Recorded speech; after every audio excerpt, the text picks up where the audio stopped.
Querido e maravilhoso bom Deus que estás no céu, a ti toda a honra e toda a glória, Pai. Amém, Senhor.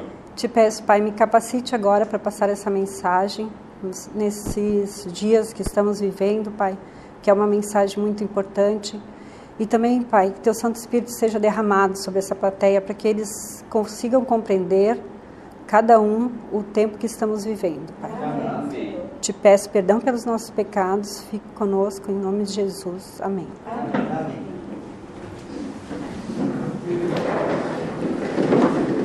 Eu acho que a maioria que está aqui não estava na apresentação passada.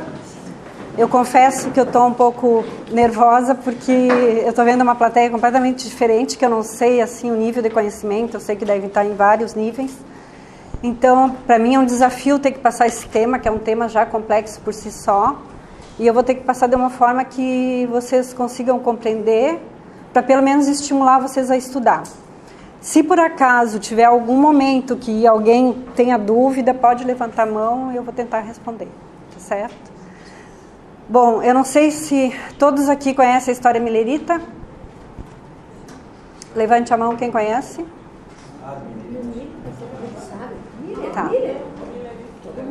Tá. Então nós vamos começar assim. Na apresentação passada eu coloquei algumas bases para a gente falar sobre a meia-noite. Eu vou começar pelo menos por uma base que é importantíssima, que é a parábola, que Deus usa três formas, na verdade Deus usa vários modelos para passar para a gente as três mensagens angélicas. Todos aqui são adventistas, né? Então, nós temos que conhecer muito bem as três mensagens angélicas, entender elas, e Deus usa várias maneiras de nos passar isso. E eu coloquei para eles três maneiras que são maneiras importantes, que é de uma forma de construção. Então eu coloquei assim, que Deus coloca Isaías 28:10, vocês podem ir na Bíblia de vocês.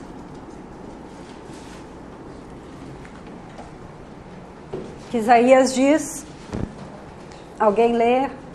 Eu vou tentar passar rapidinho, pelo menos essa parte para dar uma base, depois para a gente chegar no que realmente é importante. Posso ler? Pode ler. Porque é preceito sobre preceito, preceito e mais preceito, regra sobre regra, regra e mais regra, um pouco aqui, um pouco ali. Então, na King James diz line upon line, linha sobre linha. E no versículo 17... Posso ler? Pode ler. Farei do juízo a régua e da justiça o prumo. Então, é que na King James também está diferente.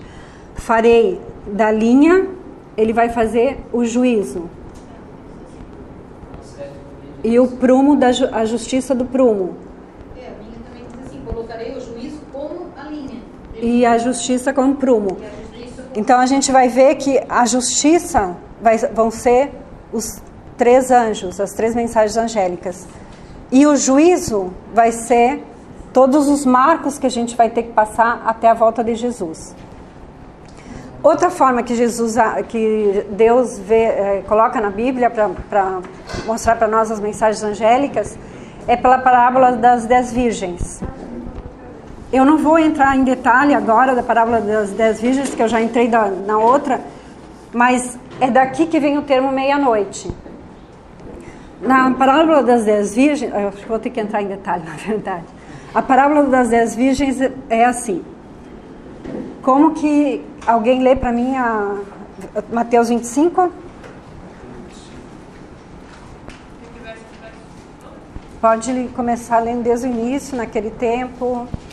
Então o reino dos céus será semelhante a 10 virgens que, tomando as suas lâmpadas, saíram ao encontro do esposo. Tá, então só um pouquinho.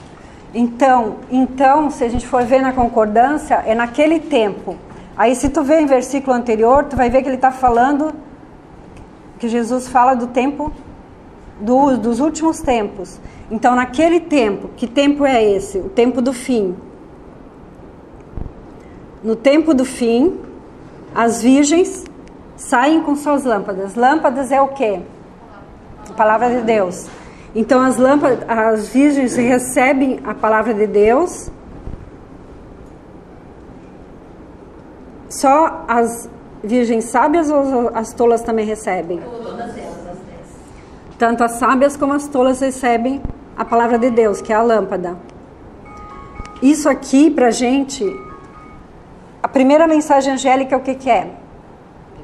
Temei a Deus e dá-lhe glória, porque é vinda a hora do seu juízo. Temer a Deus. Então, a primeira mensagem angélica, tu te convence do pecado. O Espírito Santo convence a gente do pecado, da justiça e do juízo. Então, na primeira mensagem angélica, tu te convence do pecado. O que que acontece aqui quando chega essa primeira mensagem? As virgens recebem a palavra de Deus e se convencem do pecado. Virgens, mulheres na profecia bíblica é o quê? Igreja. Virgens são mulheres que não se contaminaram. Então, a parábola das 10 virgens é uma parábola para quem? Para a igreja, para o povo de Deus. Então, elas recebem a palavra de Deus, chega a primeira mensagem angélica, que é convencimento do pecado. E aí, continuando, o que acontece depois? E 5 delas eram prudentes e 5 loucas.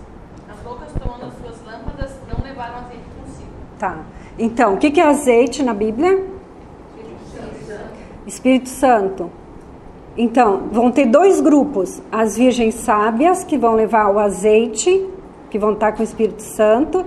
E vai ter um outro grupo, que é as loucas, ou tolas, que vão estar sem azeite. Continua. Por enquanto... e quando o Espírito Santo desce, o que ele está fazendo? Ele está convencendo a pessoa do pecado, está fortalecendo essa mensagem que chegou. Aqui chega a mensagem para convencer do pecado e o Espírito Santo vai fortalecer essa mensagem. Então aqui chega a primeira mensagem, fortalece a primeira mensagem e a segunda chega. O que é a segunda? Caiu Babilônia. Quando começa aqui, o que acontece? Quem recebe o Espírito Santo vai ser a que não vai cair. Quem não recebe é a que vai cair. Então aqui começa a chegar a segunda mensagem. Mas, pode ler depois. Mas as prudentes levaram azeite em suas lâmpadas com as suas lâmpadas. E tardando o esposo, os carnejaram todas e adormeceram. Então, só um pouquinho. O que acontece aqui com todas as duas? Todas as duas dormem. Elas tosquenejaram. Elas dormiram. Isso aqui é chamado período de tardança. O noivo demora para vir. Aí elas dormem. Seu período de tardança. E aí o que acontece? Mas à meia-noite ouviu-se um clamor. Aí vem o esposo, saíram ao encontro. Então, à meia-noite ouviu-se um clamor. Aí vem o noivo, o esposo. Essa meia-noite aqui, quando elas vão dormir, à meia-noite elas já estão com caráter formado ou não estão? Não tem mais tempo de voltar atrás. Aqui elas ainda poderiam, de virgens sábias, poderia vir a se transformar, e de virgens loucas poderia vir a ser sábias. Mas à meia-noite não. Ou elas são sábias ou elas são loucas. Então à meia-noite o que acontece? A segunda mensagem, que é caiu a Babilônia, se fortalece. Ou seja, tu vai cair ou tu vai ficar. Ou tu é sábia ou tu é tola. E a terceira chega. O que é a terceira? Sai dela, povo meu, e a marca da besta, né? Então, aqui assim já está chegando, por quê? Porque aqui já tem 2 grupos que estão estabelecidos. Um vai receber a marca da besta e o outro não. Então, no fortalecimento, o que acontece? Depois, na outra parábola, vocês vão entender melhor. No fortalecimento, acontece o clamor. Ou seja, ou tu recebe, ou tu é sábio ou tu é tola.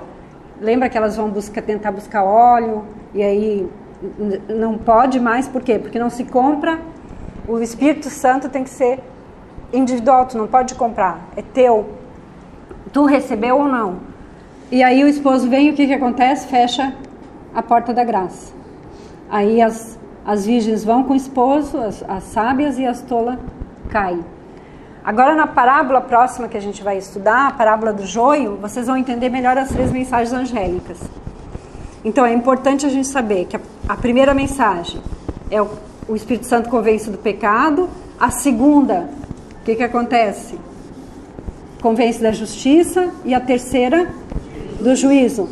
Tá, mas convence da justiça, mas a segunda não é caiu Babilônia? Como assim? Convence da justiça por quê? Porque caiu Babilônia significa que um grupo vai cair. É a justiça de Deus se fazendo. Na outra aula eu falei, eu vou repetir também aqui, não pretendia, mas eu vou repetir. O que é o Evangelho eterno? Quem aqui sabe definir o Evangelho eterno? Uma definição rápida do Evangelho. É a obra do Espírito Santo para a salvação, não é isso que a gente aprendeu? Que a gente... Até aí está certo, é correto. Mas o que diz Apocalipse 14, do 6 ao 9? Pode ler, por favor? Eu vou ter que repetir algumas coisas da palestra anterior, senão... 14? Do 6 ao 9.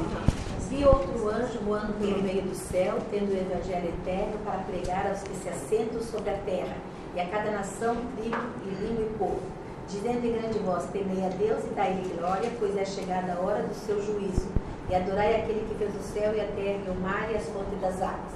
Seguiu-se outro anjo, o segundo, dizendo: caiu a grande Babilônia, que tem dado a beber a todas as nações do vinho da fúria da sua prostituição.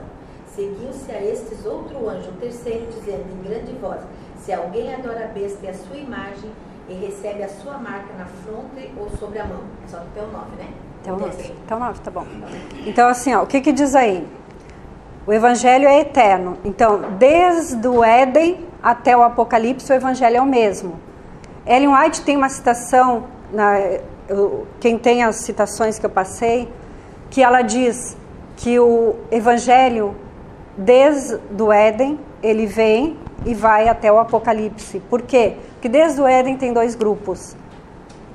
Quando, em Gênesis 3,15, o que Deus disse quando Adão pecou? Porém, inimizade entre ti e a mulher, e entre a tua descendência. Então, já ali, já existia dois grupos. E no Apocalipse, que a gente acabou de ler, vai existir dois grupos. Um que vai receber a marca da besta e outro que não vai receber. Então, para te completar a definição do Evangelho eterno, o que é? É a obra do Espírito Santo em produzir duas classes de adoradores, através de uma mensagem, de teste profético em 3 etapas, que é a primeira, segunda e a terceira mensagem angélica. Então essa é uma definição completa do Evangelho.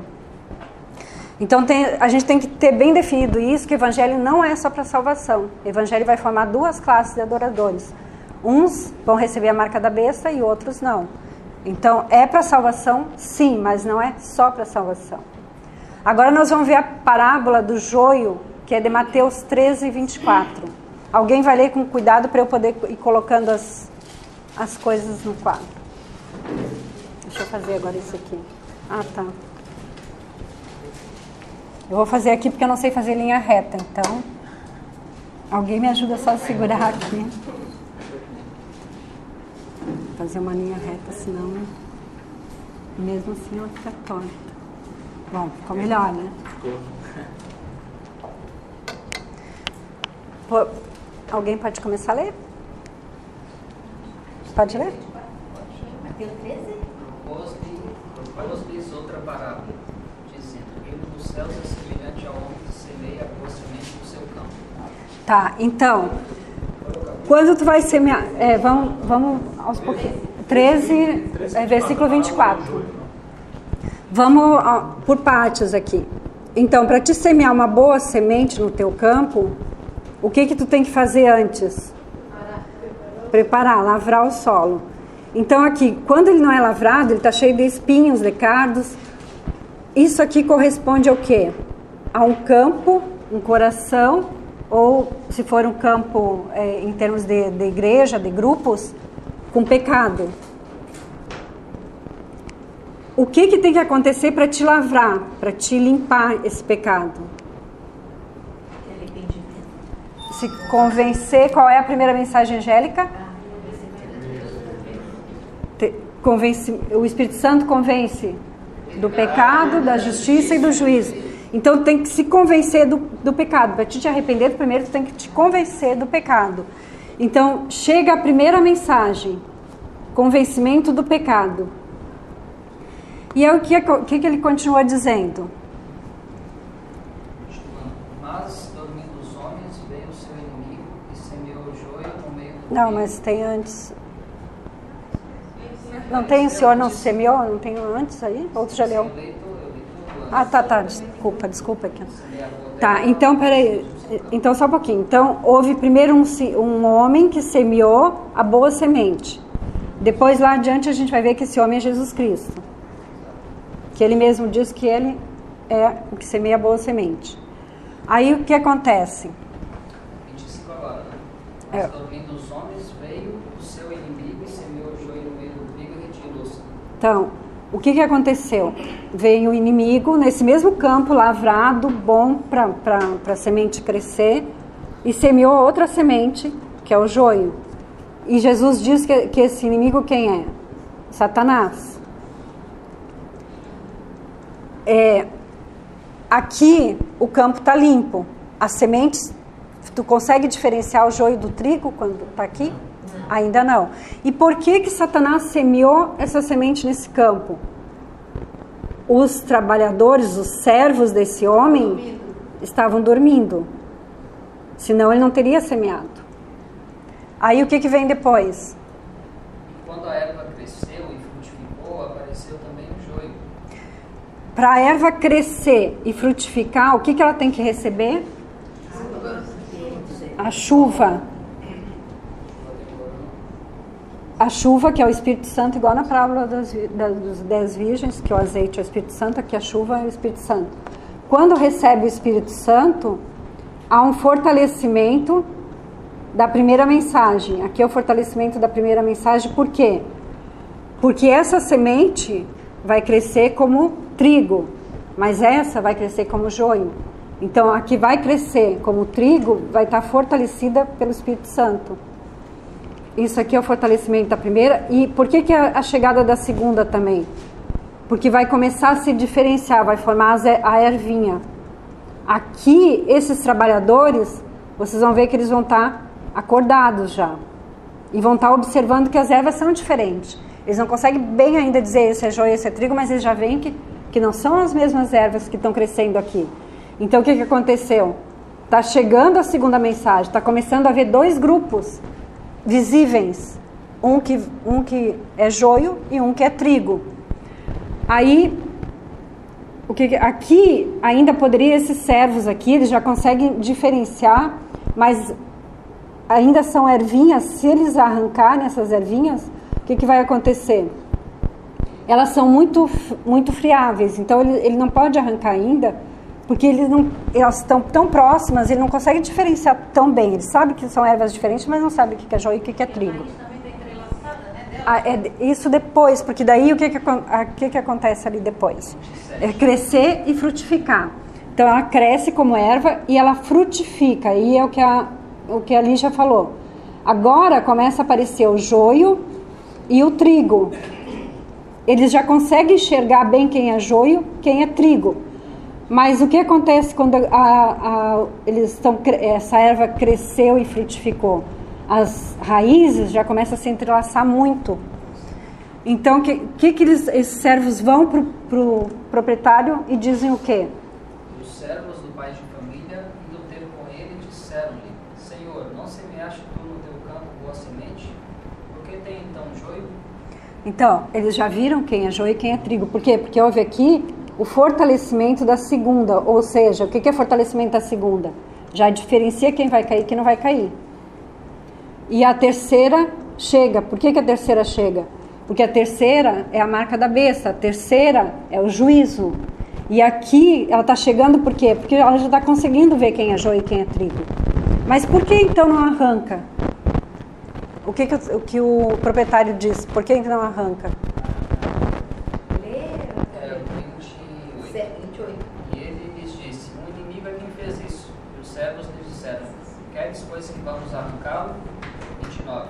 Ele, porém, lhes disse: Não, para que ao colher o joio não arranqueis também o trigo com ele. Por quê? Porque eles podem fazer duas coisas. Ou eles arrancam com a raiz, mas aí eles correm o risco de arrancar o trigo junto, porque elas já estão entrelaçadas. ou eles cortam, como se faz na ceifa. Mas o que acontece? Vai crescer de novo e não está na época da colheita ainda. O que precisa essa erva, fruto agora, receber para poder ser colhida? A segunda chuva, que é a chuva serôdia, a chuva tardia. Agora sim, recebendo a chuva serôdia, aí ela vai poder ser colhida. Vai poder chegar a terceira, que vai ser a que vai ceifar. Agora vem os ceifeiros que vão arrancar. Porque agora eles podem arrancar, os dois. Porque eles vão lavrar de novo essa terra para começar de novo. Aqui eles não podiam arrancar, porque se arrancasse, não estava na época de colher ainda. E eles iam arrancar trigo e joio juntos. Entenderam como é que funcionam as mensagens angélicas? E assim tem, na Bíblia toda, se vocês procurarem, vocês vão ver as 3 mensagens angélicas. Chegando, primeiro ela chega e depois ela é confirmada quando ela é fortalecida.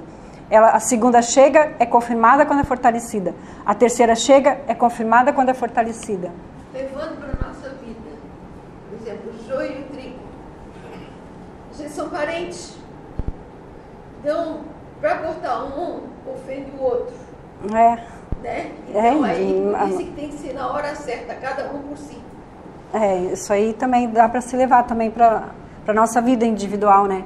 Mas aqui vocês vão ver que daqui para frente eu vou começar a falar mais em grupo, em igreja, de uma forma profética. Porque isso tudo pode ser aplicado na nossa vida individual também. Mas assim, a Bíblia, ela tem lições morais, mas tem lições proféticas. E ela é muito mais profética do que moral. Aí é um outro estudo, mas tem várias coisas que vocês não entendem na Bíblia. Por exemplo, em Esdras, que ele manda os sacerdotes se separarem das esposas. Isso seria contra a moral. Mas se vocês forem ver profeticamente, o que é a esposa? É doutrina. E a esposa esposa é a igreja, a mulher é a igreja, e as esposas eram estrangeiras, então eram doutrinas falsas, por isso que ele manda separar. Mas aquilo ali é profético, não é moral. Então, na Bíblia toda tem parte moral e tem parte profética. A gente agora está num tempo que a gente precisa conseguir enxergar a parte profética da Bíblia, porque Deus deixou para a gente em parábolas, de forma que a gente consiga, no final do tempo, com a ajuda do Espírito Santo, entender o tempo que a gente está vivendo. Então, isso aqui é o entendimento básico. Agora eu vou fazer uma linha, que é uma linha geral. E nós vamos tentar correlacionar com isso aqui. Acho que vai ficar muito perto, não tem caso. Quer baixar? Baixa para lá de cima. Deixa eu pegar. Pode riscar a coisa que deixa.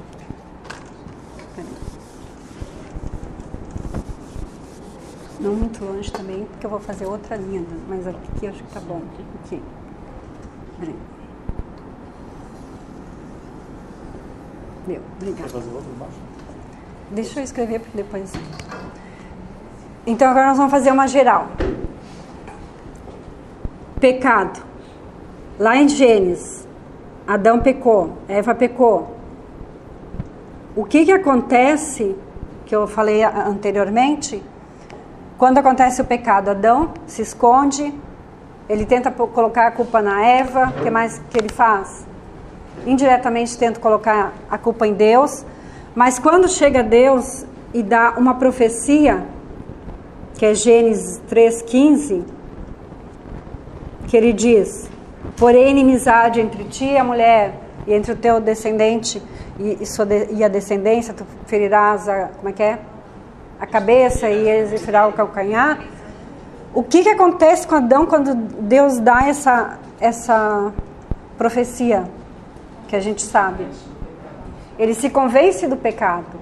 Ele vê que alguém vai morrer por ele, que vem alguém morrer. Deus está dando a profecia que vai mandar alguém para salvar, para poder existir 2 grupos, um que vai seguir a Satanás e outro que vai seguir a Jesus.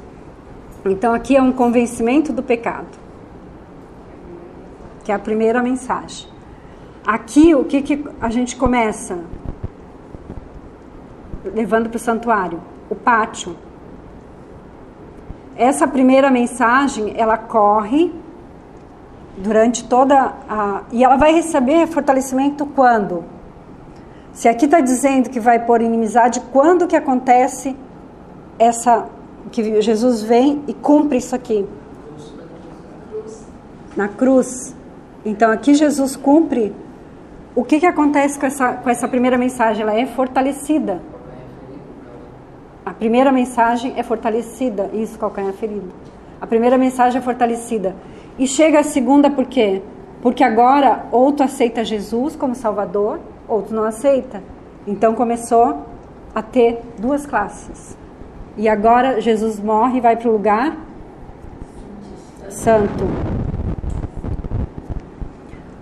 Quando Jesus morre e vai para o lugar santo, aqui o pátio o que é? A justificação, certo? Que tinha o altar, lembra que levava as ovelhinhas. O lugar santo é o quê? Santificação, que tinha o quê? Incenso, que era o Espírito Santo. Os pães, que era a palavra de Deus. O incenso, que eram as orações. O candelabro, que era o Espírito Santo. E os pães, que era a palavra de Deus. Então é santificação. Não preciso pôr aqui que a santificação é. E em 1844, o que acontece?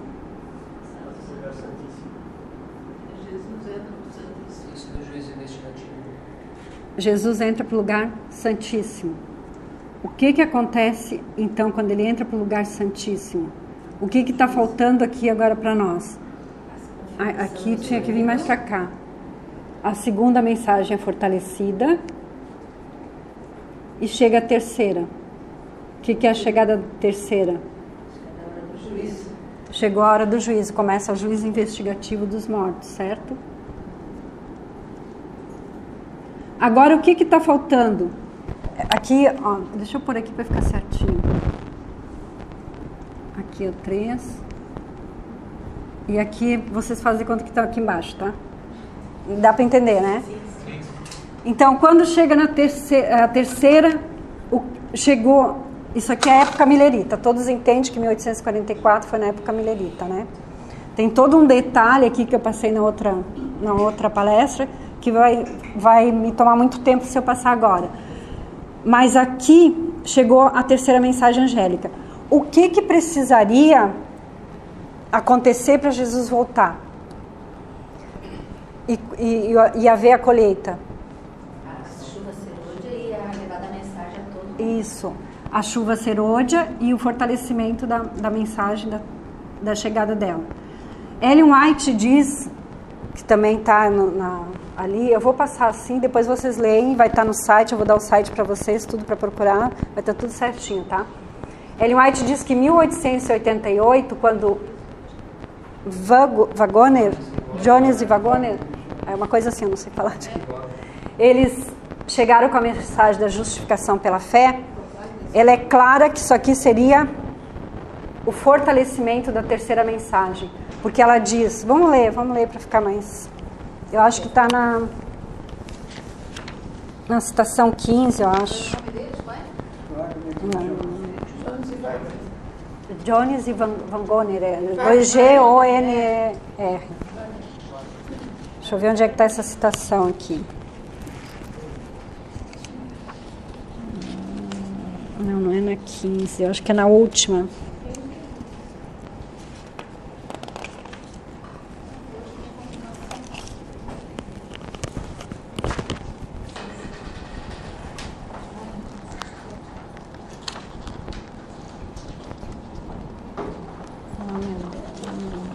Aqui, ó, no 11. Alguém lê? Ah, pode ler. Isso aqui? É o 11. Não, 11. A indisposição de ceder opiniões preconcebidas e de aceitar essa verdade estava à base de grande parte da oposição manifestada em Minneapolis contra a mensagem do Senhor através dos irmãos Wagoner e Jones Wagoner, promovendo aquela oposição. Satanás teve êxito em afastar do povo, em grande medida, o poder especial do Espírito Santo que Deus anelava comunicar-lhes. O inimigo impediu-os de obter a eficiência que poderiam ter tido em levar a verdade ao mundo, como os apóstolos a proclamaram depois do dia de Pentecostes. Sofreu resistência à luz que deve iluminar toda a terra com a sua glória, e pela ação de nossos próprios irmãos tem sido, em grande medida, conservada, afastada do mundo. Então, a luz que deve iluminar a terra com toda a sua glória, onde é que a gente encontra isso? Em Apocalipse 18.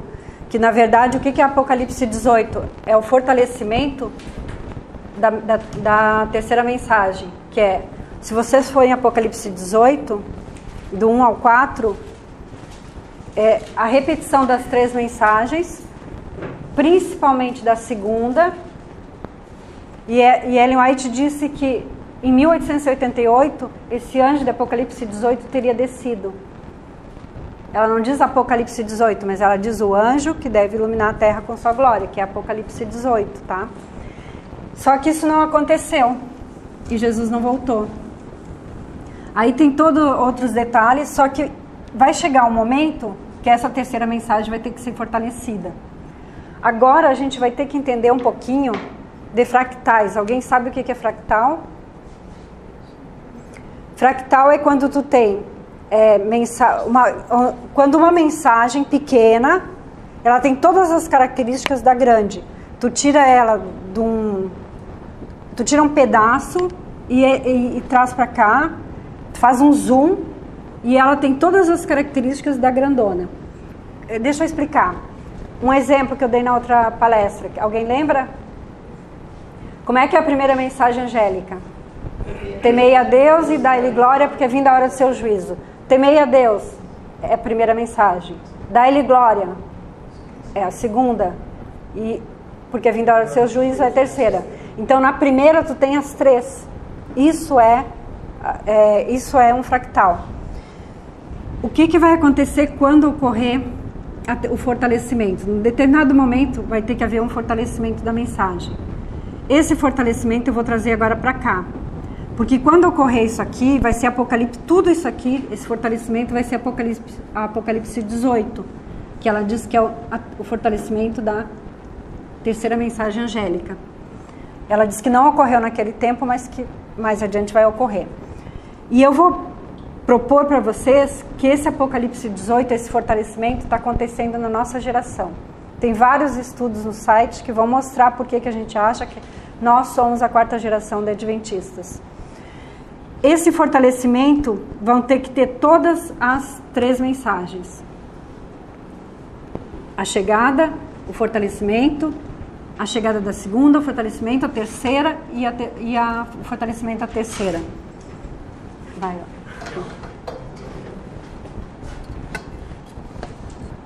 Tá melhor do que pelo menos na aula passada, né? Então, o que nós temos? Esse Apocalipse 18 aqui vai vir todo para cá. É como se fosse assim, ó. Aqui tem o fortalecimento. Eu pego esse aqui, faço um zoom e faço repetir todos eles. Vocês vão ver que isso depois vai ter em todas as outras coisas também, essa repetição. A primeira mensagem angélica. Agora eu vou ter que dizer para vocês vão ter que aceitar e depois ir buscar nos estudos o que foi a chegada da primeira mensagem angélica para nós. Porque tem um estudo só sobre isso. E não tem como eu dar agora, e senão não vou chegar na meia-noite nunca. Então, para nós, a primeira mensagem angélica foi em 1989. Alguém aqui, quem sabe por que a primeira mensagem angélica chegou em 1989? Isso, exatamente. Porque sempre antes de chegar a primeira mensagem, o que tu tem antes? O pecado, que é um período de trevas. Esse período de trevas, ele se caracteriza por uma profecia. E quando chega o tempo do fim, que é a primeira mensagem angélica, aqui ó, quando a gente fala das virgens, naquele tempo, que tempo? O tempo do fim. Quando chega a primeira mensagem angélica, que é o tempo do fim, termina essa profecia. Que profecia que se cumpriu aqui em 1989? Eu vou dizer para vocês e depois vocês vão estudar e vão confirmar. Se acharem que não é, depois me falam, mas eu vou dizer para vocês que foi Daniel 11, 40. Daniel 11, 40, a parte B. Porque a parte A se cumpriu em 1798. É difícil eu colocar agora, mas 1989 termina, se cumpre a profecia de Daniel 11, 40b. E se cumpre outra profecia, eu não vou dizer agora, porque senão vai ficar muito, muito complicado. Mas assim, 1989 para nós a gente caracteriza como a chegada da primeira mensagem angélica, porque se cumpriu essa profecia e começou a se entender Daniel 11, 40 a 45. Para o tempo dos mileritas, qual foi a parte de Daniel que se cumpriu? Que se cumpriu não, que eles começaram a entender e se cumpriu. Daniel 8, 14, né? As 2.300 tardes e manhãs. Tempo de Jesus, qual foi a profecia que se cumpriu? As 70 semanas, Daniel 9. Aí Ellen White diz que no tempo do fim, a única parte do livro de Daniel que não tinha sido compreendida vai ser compreendida. E qual é a única parte que ainda não tinha sido compreendida, se vocês forem estudar? Daniel 11, 40 a 45. Então aqui, por uma revista que tu tem aí o Tempo do Fim, né? Aquela revista lá, se vocês quiserem depois tirar a cópia, ela explica esmiuçadamente por que aqui é o Tempo do Fim, Daniel 11, 40b. Mas tem como dar uma resumo para vocês saberem entender melhor? Eu posso dar, eu não vou dizer que não vou dar, mas realmente a gente não vai chegar na meia-noite. Mas tudo bem, não tem problema. Se tiver que fazer outra... É bem complexo. Isso, tenta ver quando tá dando. Então vamos lá, Daniel 11, 40. Vamos lá ler. Daniel 11, 40, vamos ver. Nós vamos passar para outra palestra, mas tudo bem. Tudo bem. A gente faz uma outra para chegar até meia-noite. Tem muita coisa ainda para chegar até meia-noite. No fim do tempo, o fortalecimento. verso 40, né? Sim. E no fim do tempo, o rei do sul lutará com ele, contra o rei do norte, né? E o rei do norte se levantará contra ele com carros e com cavaleiros e com muitos navios, e entrará nas suas terras e as inundará e passará. Tá. Vamos ver que tempo é esse, Daniel 11, 40. Deixa eu só abrir aqui minha Bíblia também. Vou ter que sentar aqui para mim. Que tempo é o tempo do fim? Alguém sabe? 1798. Tá, mas por que tu descobriu que é 1798? Mas na Bíblia, me mostra... Isso, na Bíblia, mostra na Bíblia onde é que está que o tempo do fim é 1798.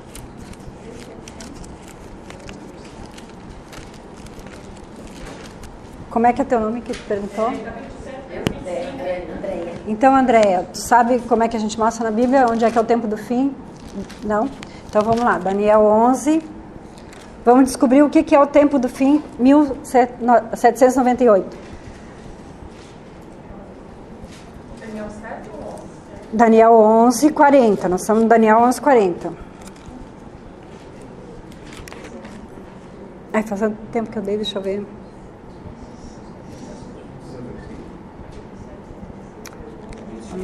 Aqui. O 11:40 então diz assim: e no tempo do fim. Que fim de tempo é esse? Vamos em Daniel agora. 12, do 4 até o 9, né? Do 4 até o... Não precisa, do 4 até o 7, para a gente tentar fazer mais rápido. E tu... pode ler. Mas tu, Daniel, fecha estas palavras e sela este livro, até o fim do tempo. O tempo do fim e fim do tempo é a mesma coisa, certo? Muitos correrão de uma parte para outra, e o conhecimento se multiplicará. Então eu, Daniel, olhei, e vi dois outros, um deste lado, à beira do rio, e o outro do outro lado, à beira do rio.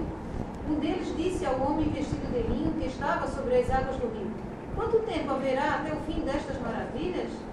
Ouviu o homem vestido de linho que estava sobre as águas do rio, quando levantou a mão direita e a mão esquerda ao céu, e jurou por aquele que vive eternamente, que depois de um tempo, de tempos e metade de um tempo, e quando tiverem acabado de destruir o poder do povo santo, todas estas coisas serão cumpridas. Tá. Então aqui ele está respondendo, o homem vestido de linho, que é Jesus, está respondendo o quê? Que esse tempo do fim seria para um tempo, tempos e metade do tempo. Quem sabe o que é isso? 1260 anos. Então, inicia o tempo do fim em os 1260 anos se cumprem quando?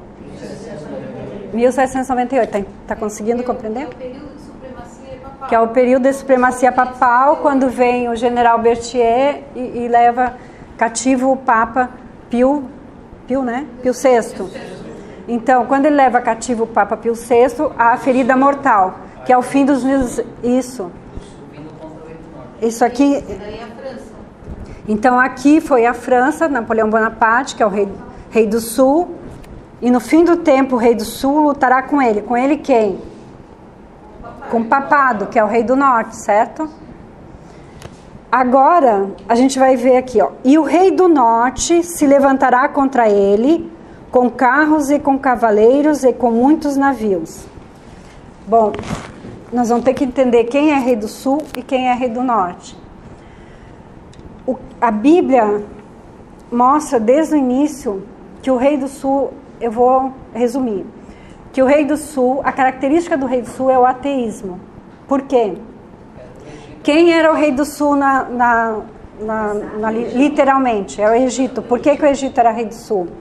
Porque ele ficava sempre relacionado com o povo de Deus. Ele ficava no sul da Palestina. E o rei do norte, quem que era? A Babilônia. A Síria primeiro, depois... A Babilônia por quê? Porque a Babilônia, ela, para atacar a Palestina, ela tinha que vir por cima porque tinha o deserto. Então, ela atacava por cima, ela era o rei do norte. Então, a gente tem um princípio, que também é um outro estudo, que antes de Cristo tudo é literal. Depois de Cristo a gente pode fazer uma aplicação espiritual também. Então, literalmente, Babilônia era o rei do norte e o Egito era o rei do sul. Espiritualmente, o rei do sul, o rei do norte vai ser sempre a Babilônia espiritual, que a gente sabe que é o papado, tá?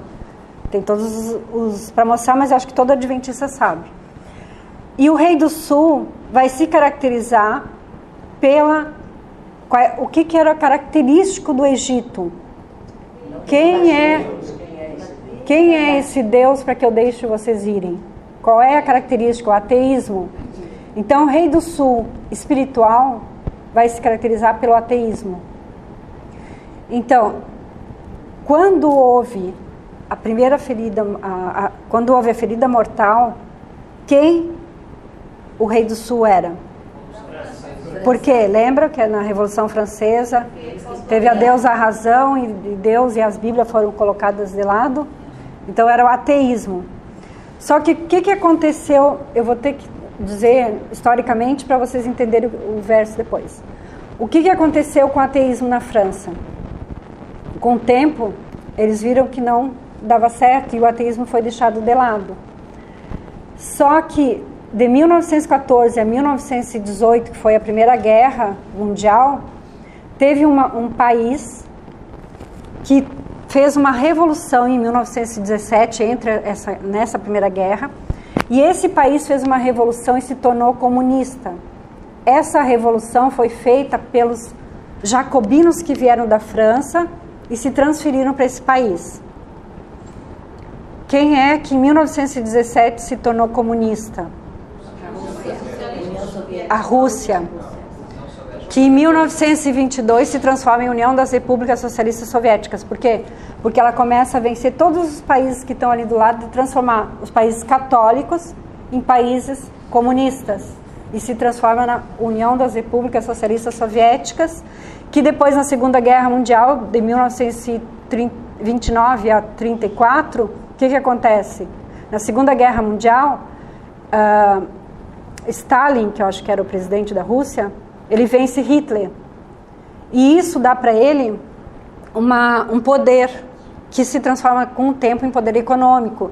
E ele vai subindo. Quando termina a Segunda Guerra Mundial, ele já está, a Rússia, a União das Repúblicas Socialistas Soviéticas, já está quase no mesmo nível dos Estados Unidos, que tinha começado a crescer em 1798.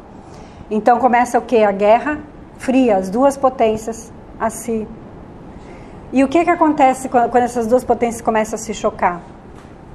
Os Estados Unidos, ele quer o capitalismo domine, a Rússia quer que o comunismo domine, a União das Repúblicas Socialistas Soviéticas.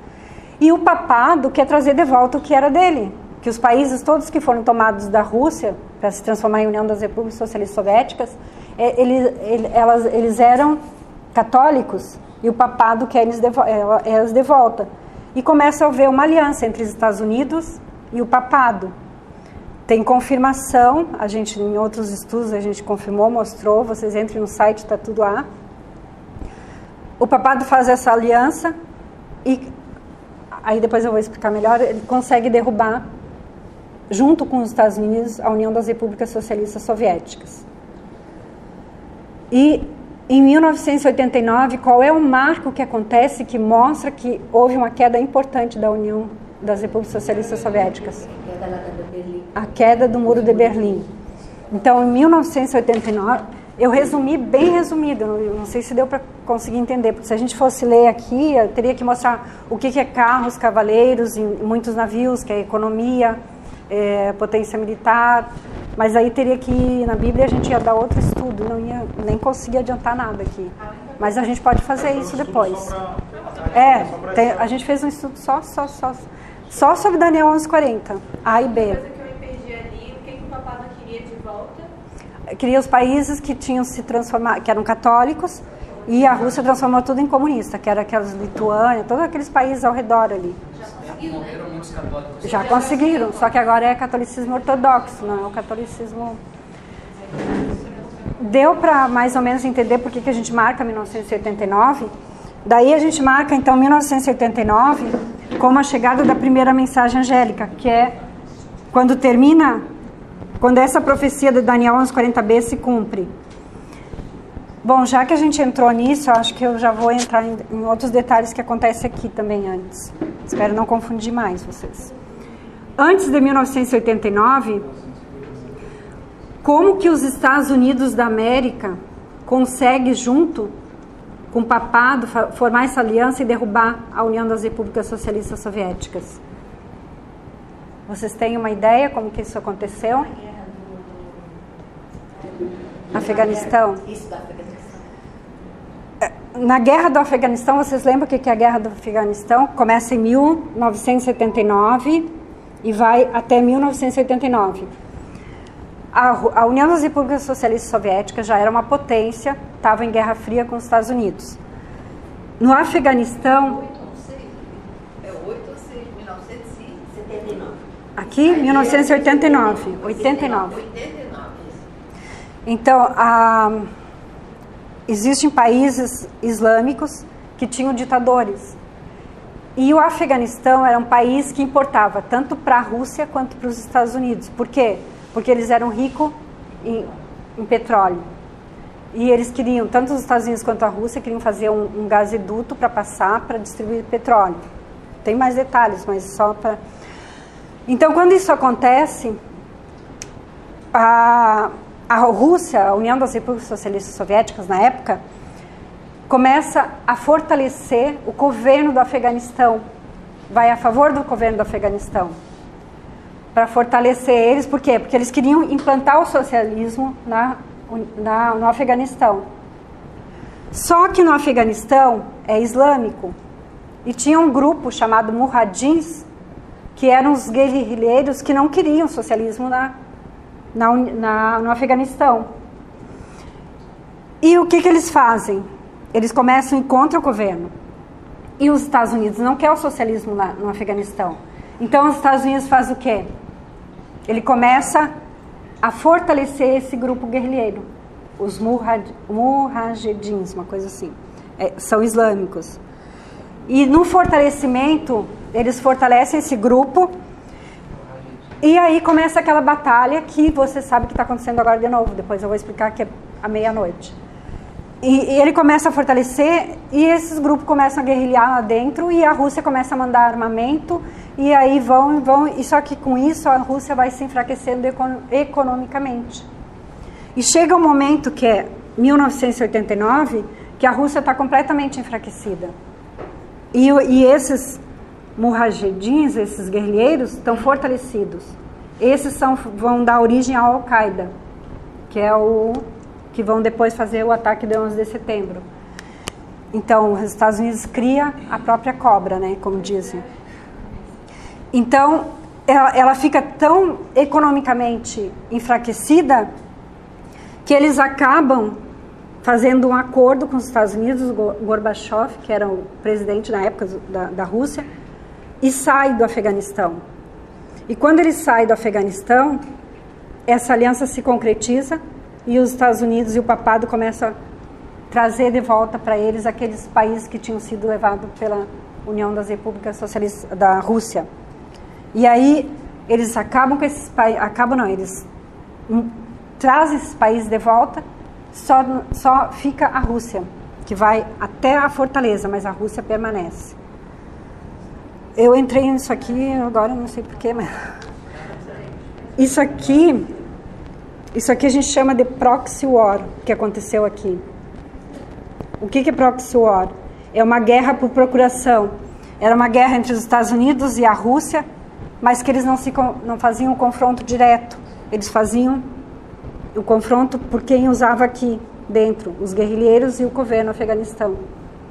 E isso vocês vão ver, por isso que eu queria chegar na meia-noite, mas a gente não vai chegar hoje, está acontecendo exatamente hoje. A mesma coisa e tem profeticamente aqui na Bíblia, está tudo anotadinho aqui que vai acontecer. Alguma dúvida, quer alguma pergunta? Eu sei que é muita informação, mas depois vocês vão lá, é só para estimular. Então, a segunda parte aqui do 40b é a Rússia. Sim, a segunda parte, em 1979, o rei do sul é a Rússia e o rei do norte é o papado, mas o exército do rei do norte é os Estados Unidos. Que aí tem uma outra estudo também. Mas aqui é a chegada da primeira mensagem. Agora nós vamos ter o fortalecimento da primeira e a chegada da segunda, certo?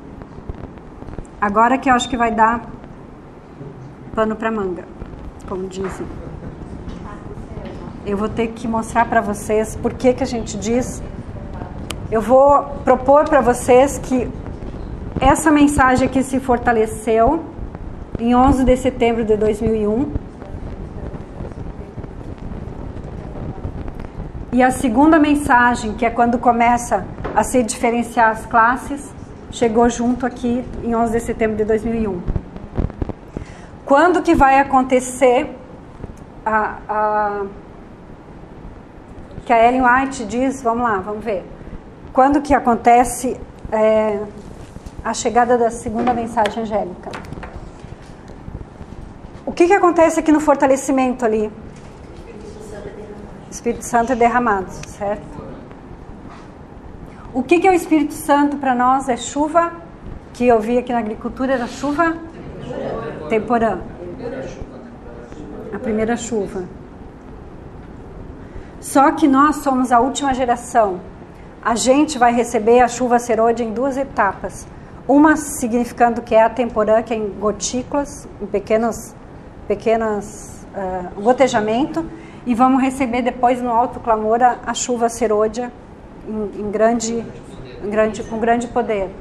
Mas é a mesma chuva, tá? Que vai fortalecer essa mensagem. Vamos descobrir, e eu espero que eu consiga mostrar para vocês, eu não pretendia porque eu passei isso na outra palestra, mas eu espero que eu consiga mostrar por que a gente diz que é 11 de setembro acontece o derramamento da chuva serôdia. Vamos lá. Só que para nós é a serôdia. Por quê? Porque nós somos a última geração, a gente não está fazendo Apocalipse. Isso aqui tudo é Apocalipse 14. Isso aqui é Apocalipse 18. O que a gente está cumprindo é Apocalipse 18. Porque nós somos, na verdade, a continuação do movimento milerita. Da onde surgiu a Igreja Adventista? Do movimento milerita. Então, o movimento milerita que aconteceu, que a Ellen White disse que poderia ter sido cumprido o fortalecimento, é nós que vamos, com a quarta geração conosco, que vai acontecer isso. Nós somos a continuação do movimento milerita. Então, a gente vai passar por todas as etapas, só que para nós não vai mais ser chuva temporã, vai ser a chuva serôdia, só que em 2 etapas. E tem também um estudo que mostra que a chuva serôdia vai ser derramada em 2 etapas, como foi na época de Cristo também. Na verdade, aquela chuva temporã, ela foi derramada quando no Pentecoste, em grande medida, mas antes, se vocês forem, alguém lembra da passagem, Lígia? Que Jesus sopra sobre os discípulos, e Ellen White diz que aquilo ali foi como as primeiras gotículas da chuva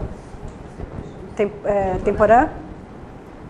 Eu agora não vou dar, mas tem a citação que ela diz que quando o Jesus vem e sopra sobre os discípulos, aquilo ali foi as primeiras gotículas da chuva temporã. Então, para nós, agora nós vamos ter as primeiras gotículas da chuva serôdia e o derramamento em grande medida da chuva serôdia. Deu para entender? Estão conseguindo me seguir, por favor, se eu tiver muito... É bom para as pessoas que estão aqui dentro que não escutaram você falar, é dizer que realmente a Bíblia se repete, a Bíblia se confirma em tudo, né? A Bíblia é um livro... antes da gente começar esses estudos, sempre a gente fala de várias regras bíblicas que tem. Uma é que Deus ilustra o fim pelo princípio. A outra é que a gente tem que ter sempre 2 testemunhas. A outra é a literal e a espiritual. Tem várias regras, a gente pode fazer outro estudo à parte também, tá? Mas assim, vocês vão ter que confiar em mim e depois ir estudar por conta, tudo que eu estou dizendo. Isso, João 20, 22, vamos ler ali. Isso, e aí Ellen White tem uma citação, que é em 2SP18, que ela diz que isso aí foi o derramamento da chuva temporã, as primeiras gotículas da chuva temporã. Também está lá no site, tudo dá para ir ver direitinho e confirmar o que eu estou dizendo. Então aqui o que a gente vai receber é as gotículas da chuva serôdia, que corresponde a essa chuva temporã primeira aqui, tá? Então, agora que eu vou explicar. Então, eu vou dizer para vocês que, para nós, a chuva serôdia foi derramada em 11 de setembro como um grupo profético. Vocês têm que entender que, assim, o individual é uma coisa. 11 de setembro eu não era nem batizada. Então, eu não posso dizer assim, então eu não recebi a chuva serôdia. Não tem nada a ver. A gente está falando aqui em grupo profético. Depois, as coisas são individuais para cada pessoa, tá? Então, 11 de setembro de 2001... Vamos ver por que a gente diz que a chuva serôdia é derramada. Deixa eu ver se eu tenho as citações aqui. Eu acho que eu não estou com a minha... É a 14, se não me engano, da citação aí. Eu não vim preparada para essas citações. Ela faleceu em 1915, né? Sim. Quer que eu leia assim, doutora White? Quero ver a 14, né? Uma ocasião... Não. Primeiro leia que ela fala da chuva serôdia. Quando que vai ser derramada? 12ª citação, eu acho. A chuva serôdia, sim. Tudo bem. A chuva serôdia deve cair sobre o povo de Deus. Um anjo poderoso descerá do céu e toda a terra será iluminada com a sua glória. Estamos prontos para tomar parte da gloriosa obra do terceiro anjo? Estão nossos vasos prontos para receber o orvalho celestial? Temos impureza e pecado no coração? Se assim for, vamos limpar o templo da alma e nos preparar para os aguaceiros da chuva serôdia. O refrigério pela presença do Senhor nunca virá a corações cheios de impurezas. Que Deus nos ajude a morrer para o eu e que Cristo, a esperança da glória, nasça em nosso coração. RH, 21 de abril de 1891. Tá. Frisa só o início aí. A chuva serôdia vai ser derramada quando que ela diz? Cair sobre o povo de Deus. Quando? Um poderoso quando um poderoso anjo Um anjo poderoso descerá do céu e toda a terra será iluminada com a sua glória. Que anjo é esse que toda a terra é iluminada com a sua glória? Apocalipse 18. Então, quando que a chuva serôdia vai ser derramada sobre o povo de Deus? Quando Apocalipse 18 descer. Vamos ver quando que Apocalipse 18 desce? Lê agora outra citação. Uma ocasião, achando-me eu na cidade de Nova York, fui convidada à noite para contemplar os edifícios que se erguiam, andar sobre andar para o céu. Garantia-se que esses edifícios seriam a prova de fogo e haviam sido construídos para glorificar seus proprietários e construtores. Erguiam-se eles cada vez mais alto e neles era empregado o mais precioso material. Só um pouquinho. Porque aqui ela já está descrevendo a cena, né? Sim. Antes ela diz quando que Apocalipse 18 vai descer. Finalzinho desse texto. Acho que é no final, depois aqui no final. Ó, o mundo está agindo pelo Espírito. Não sei. A cena que Onde? passou Não. em mim, ela Tem uma deve outra ser, né? que ela diz quando desce mesmo, peraí. Quer pegar? É aqui, ó. Ah, tudo bem. Então vamos lá. Essa O 13. Aqui ela vai dizer, ó, porque quando que esse anjo desce? Aqui ela vai dizer quando que ele desce, tá? Porque ali ela já está descrevendo uma cena. Aqui ela vai dizer quando que ele desce. Como chega a palavra que tenho declarado que Nova York está a ponto de ser varrida por um maremoto? Isto eu nunca disse. Eu disse que enquanto eu olhava para os grandes edifícios, erguendo-se andar sobre andar, ó, terrível cena acontecerá, quando o Senhor levantar para sacudir terrivelmente a terra. Então as palavras de Apocalipse 18:1 a 13 serão cumpridas. Olha só, o que ela diz? Que as palavras de Apocalipse 1, 18:1 18, 1 a 13. a 3. Por que ela diz de 1 a 3 se isso? 18, de 1 a 3 alguém lê? Apocalipse 18, né? Que foi? Ah, tá. Não, isso não, mas é ótimo, preciso de alguém que me ajude. Depois dessas coisas, Não, acho ótimo. outro anjo, tinha grande autoridade, e a terra foi iluminada com o seu esplendor. Ele clamou com poderosa voz: caiu a grande Babilônia, se tornou morada de demônios, guarida de todo espírito imundo, e toda ave imunda e detestável. Então, olha só. É, até o 3. É o 3. Porque assim, ó, ela diz que o anjo de Apocalipse 18 ia iluminar a terra com a sua glória. E ela diz que ele vai descer. Apocalipse, olha só, ela diz do 18, do 1 ao 3. Por que ela não diz do 1 ao 4? O que é o 4? Ouvi uma voz do céu dizendo, aí começa lá.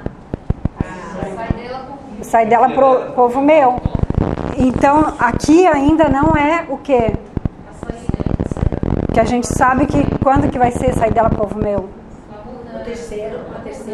O decreto dominical. Peraí que depois isso aí é fractal. Então, no decreto dominical é que vai acontecer a terceira parte do Apocalipse, a quarta parte do Apocalipse 18. E ela diz do 1 ao 3. Ela diz que acontece isso. Agora alguém pode dizer assim, mas tem citação da Ellen White que diz que o anjo, que o segundo anjo vai se cumprir no decreto dominical. É verdade. O segundo anjo vai se cumprir. O fortalecimento do segundo anjo vai se cumprir no decreto dominical. Mas a chegada dele tem que acontecer antes, porque ela também diz que tu não pode ter a terceira mensagem sem ter a segunda, sem ter a primeira. Então, para te ter a segunda mensagem fortalecida e a terceira chegando, tu tem que ter tido a primeira fortalecida e a segunda chegando. Então, quando ela diz, e depois ela descreve a cena. Não sei se todos já conhecem a cena que ela descreve. Escreve a cena aí, Mara. Uma ocasião, achando-me eu na cidade de Nova York, fui convidada à noite para contemplar os edifícios que se erguiam, andar sobre andar para o céu.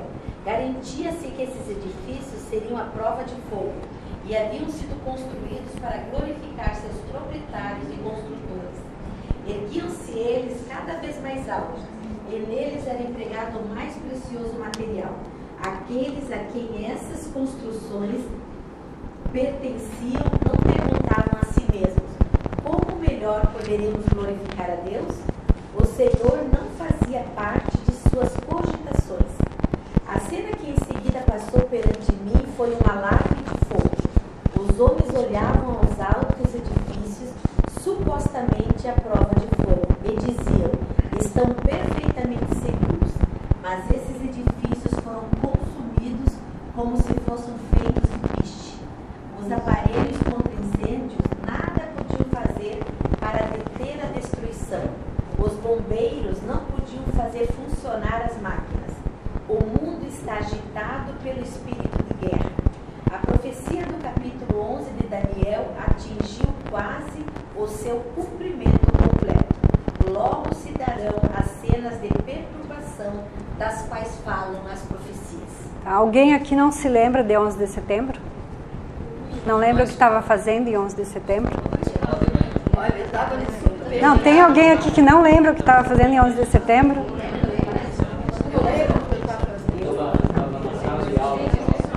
Então, e os prédios foram consumidos como piche, ela diz. O que é piche? Como é que se consome piche?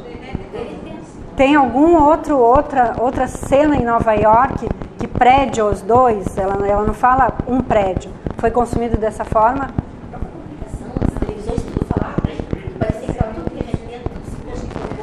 Tá, e também eu vou propor para vocês que em 11 de setembro de 2001 começa o juízo dos vivos, que aqui já é uma polêmica maior também. E por que começa o juízo dos vivos? Porque ela diz que quando os edifícios caírem, o Senhor se levantará. O que significa na Bíblia se levantar? O Senhor se levantar. É mudança de dispensação. Não aconteceu em várias... Quando Daniel 12:1, quando ele se levantar, o que vai acontecer? Fecha a porta da graça, ele volta. Onde que vocês veem na Bíblia que ele se levanta também? Na morte de Estevão, que ele vê Jesus em pé à direita do Pai. Então ele se levantou. Por quê? Porque ali estava fechando a porta da graça para os judeus. Então por esse motivo a gente diz que aqui começa o juízo dos vivos. Por quê? Porque tem que haver uma mudança de dispensação aqui. E que mudança de dispensação que pode acontecer aqui se a gente sabe que não é o decreto dominical ainda? Só pode ser do juízo dos mortos para os vivos. E Isaías 27, 6 a 9, vocês podem ler também.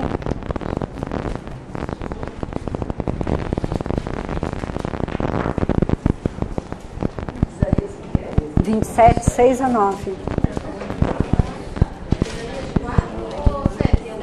27. Ah, é 4? Não sei, já tô... Não, 27. Ah, é 27, é o meu 27 pequenininho. É o meu 27 pequenininho. Dias virão. Pode falar. Dias virão em que Jacó lançará raízes e florescerá e brotará Israel, e encherão de fruto a face do mundo. Feriu como feriu aos que o feriram, ou matou assim como matou aos que foram mortos por ele. Com medida contendeste com ela quando a rejeitaste, quando a tirou com seu vento forte no tempo do vento leste. Por Tá, isso, acho que tá bom assim. Mas não, só para... É que isso aí também é um outro estudo, tá? O vento leste, o vento oriental na Bíblia, os mileritas já entendiam que eles podem ser cavalos, pode ser vento oriental, todos os mileritas já entendiam. Então aí diz que a iniquidade, na minha Bíblia, que é a fiel, se for ler na minha aqui que fica mais... Ah, tu é fiel? Tá. Mas fala da iniquidade de Jacó? Eu não ouvi. No outro verso, ele não leu. Ah, tá, desculpa. Tá. Por isso se espiará a iniquidade de Isso, Jacó. Tá, então é isso. Se espiará a iniquidade de Jacó, o que é? Vai começar o juízo do povo de Deus, dos vivos, né? E o vento oriental está relacionado com o Islã, que foi quem causou do vento do Oriente Médio. Mas também é um outro estudo. Aí eu confundi muito aqui. Deu para entender? Mas é juízo dos vivos da forma... Tem duas formas de juízo. Então aqui, ó, bem lembrado. Aqui, tu tem o juízo. Quando eles começam, os servos começam a olhar que a plantação é diferente, que tem joio, que tem trigo, o que eles estão fazendo aqui? Juízo investigativo. Por quê? Porque eles só olham, eles não podem fazer nada. Quando vem o ceifeiro e colhe, o que é o juízo? Executivo. E tem uma citação da Ellen White também que ela diz o quê? Que o mais importante é a mensagem do terceiro anjo. Por que a mensagem do terceiro anjo é importante? Ela diz que a mensagem do terceiro anjo é a mensagem do atamento. O que é atamento? Quando tu diz que ata uma coisa, o que tu está fazendo? Tu tá fechando, tu tá concluindo. Quando fizer o atamento, é uma conclusão. Acabou. Então, e ela diz que esse atamento é feito em dois, que o terceiro anjo faz dois, tem citação aí também, a gente pode ler depois. Duas fases. A fase de selecionar e a fase de atar. O juízo que o terceiro anjo faz tem duas fases. Então, na verdade, o juízo começa aqui. Quando ele começa a selecionar, ele já está vendo quem é joio e quem é trigo. E ele ata aqui, no juízo executivo, quando ele colhe. Então, a terceira mensagem angélica é isso. É selecionar e atar. E quando tu está nessa fase aqui, tu já ou é joio ou é trigo. Então, isso aí tudo também a gente vai ver. Bom, isso aqui a igreja aceita, que a segunda... Não é que a igreja aceita, a igreja sabe, digamos, que essas coisas que são coisas que a gente está estudando agora. Mas isso aqui já é bem definido, que o decreto dominical vai ser fortalecida a segunda mensagem, porque a Ellen White diz isso. Chega a terceira, e depois o que vem? Fechamento da porta da graça, que é quando Daniel 12:1, Jesus se levanta. Certo? Alguém tem mais alguma dúvida aqui? Alguma coisa que queira perguntar? Quando começou o juízo dos mortos, que ano foi? 1844. 22 de outubro de 1844. É quando Jesus passa do lugar santo para o lugar santíssimo. 22 de outubro de 1844. Isso é a história milerita, a história adventista. Isso. Que houve o grande desapontamento, porque eles esperavam que Jesus voltasse, mas na verdade ele estava passando do lugar santo para o santíssimo. Bom, se não tem nada aqui, agora eu vou apagar essa parte e nós vamos para a parábola da vinha, para poder entender, porque agora a gente vai ter que entender. Eu falei para eles da onde surgiu a meia-noite e o clamor da meia-noite na história milerita e na parábola das 10 virgens. Todos aqui sabem da onde surgiu a meia-noite na história milerita e o clamor da meia-noite? Não? Tá, então eu vou... Peraí. Eu vou ter que falar. Vou ter que falar, porque senão vai ficar boiando, né? Não vamos chegar na meia-noite. Não vamos chegar. Vocês vieram durante a meia-noite, faz, porque nós que somos os... Não, mas fica muito... A gente vai procurar o bom depois. Quem tiver interesse, essa minha turma aqui é tudo que é por isso, tá? E essa turma aqui, eu te conheço também. Eles, se tiverem interesse e realmente... Tá, então assim, vamos fazer assim. Vamos fazer assim, eu vou colocar... Isso. Mas eu acho que eu vou fazer assim, então. Eu vou colocar as coisas aqui. E vocês vão ter que aceitar e depois ir procurar para ver se é verdade, tá? Então eu vou colocar para vocês aqui que antes do decreto dominical, o movimento milerita passou. O decreto dominical corresponde a 22 de outubro de 1844. Por quê? Porque é o segundo fortalecimento da mensagem e a chegada da terceira. E antes de 1844, o movimento milerita passou pela meia-noite e o clamor da meia-noite. E Ellen White disse que a parábola das 10 virgens aconteceu ao pé da letra e vai se repetir ao pé da letra. Vamos ver a citação aqui. E ela diz que o movimento milerita vai se repetir na história da última geração. Ela diz isso através dos 7 trovões, que é outra coisa, mas os 7 trovões foi a história milerita. Então ela diz que os 7 trovões e que a parábola das virgens vai se repetir ao pé da letra na última geração, que nós acreditamos que somos nós. Só vamos ver que ela diz da parábola, eu acho que é a segunda citação. Se não for, a gente procura. É que eu não vim preparada, entendeu? Daí eu não tenho essa citação. Mas à meia-noite ouviu-se um clamor. Essa é a terceira aqui? É, mas essa mesmo. Meia-noite ouviu-se um clamor. Não, é a segunda. Essa aqui? Segunda. Muitas vezes sou referida à parábola das 10 virgens. 5 foram encontradas prudentes e 5 nécias. Essa parábola se cumpriu e se cumprirá ao pé da letra, pois tem uma aplicação especial para este tempo. E como a terceira mensagem angélica se cumpriu e continuará sendo verdade presente até o encerramento do tempo. RH, o que significa? Então ela diz que a terceira mensagem se cumpriu, por quê? Porque chegou a terceira mensagem em 1844 e vai continuar na história e vai se cumprir ao pé da letra, e diz que a parábola das 10 virgens vai se cumprir ao pé da letra. Então, na parábola das 10 virgens, a gente viu que tem a meia-noite e tem o clamor da meia-noite. E no movimento milerita tem a meia-noite e tem o clamor da meia-noite também. Eles chamam de meia-noite... Não, depois... Daí vocês vão ver porque que eles chamam de meia-noite, tá? Mas tem a meia-noite e tem o clamor da meia-noite. Então, se isso aqui se cumpriu, vai ter que cumprir na nossa história também. A meia-noite e o clamor da meia-noite.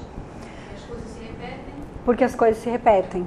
Aí, para a gente entender como que isso vai se cumprir na igreja e no resto do mundo, a gente vai ter que ver a parábola da vinha, que é Mateus 20, do 1 ao 3 ou ao 4, não lembro. Eu vou apagar aqui. Trabalhadores, né? Isso, os trabalhadores da vinha. Eu não queria apagar, mas eu vou ter que apagar.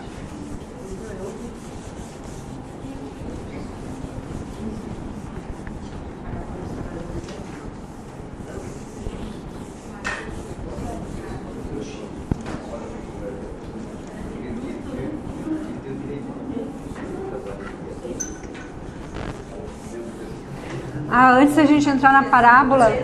obrigada. Antes de entrar na parábola, tem outra coisa que a gente tem que saber. 1 Pedro 4,16 diz o quê? Que o juízo começa pela casa de Deus. Tá? Aí a gente vai ver que Ellen White também tem uma citação, essa eu sei, a primeira citação, é a 15ª citação, que ela diz que vai haver um chamado distinto para as igrejas. E ela compara esse chamado distinto com a purificação do templo que Jesus fez no início do ministério e no final do ministério. Pode ler. Quando Jesus começou seu ministério público, purificou o templo de sua sacrilega profanação. Entre os últimos atos de seu ministério estava a segunda purificação do templo. Assim, na última obra para a advertência do mundo, 2 chamados distintos são feitos às igrejas. Mensagens 2, 118. Tá. Então ela compara a purificação do templo com 2 chamados distintos para a igreja. A purificação do templo Jesus fez aonde? De quem era o templo? Templo dos judeus. É o templo do povo que era, na época era o povo de Deus. Quem era o povo de Deus? Os judeus. Ainda não tinha fechado a porta da graça. E ele faz uma purificação no início e uma purificação no final. E ela diz que, ela compara isso, ela conecta isso com o chamado distinto que vão ser feitos às igrejas. Peraí, mas quem é o povo de Deus hoje? Adventista do 7º dia. Como que ela fala as igrejas? Nós temos 2 igrejas na igreja Adventista do 7º dia? Tem certeza? A visível e a invisível. Tem a visível e a invisível, que é a militante e a triunfante. Então, esses dois chamados vão ser feitos para a igreja militante e para a igreja triunfante.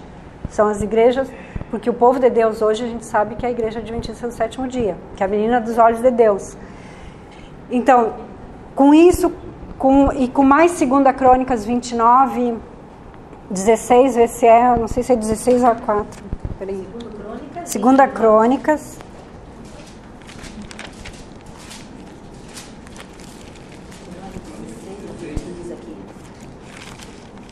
Os sacerdotes entraram na casa do Senhor para a purificar. Isso mesmo, isso aí. Retiraram para fora, ao átrio da casa do Senhor, toda a imundície que acharam no templo do Senhor.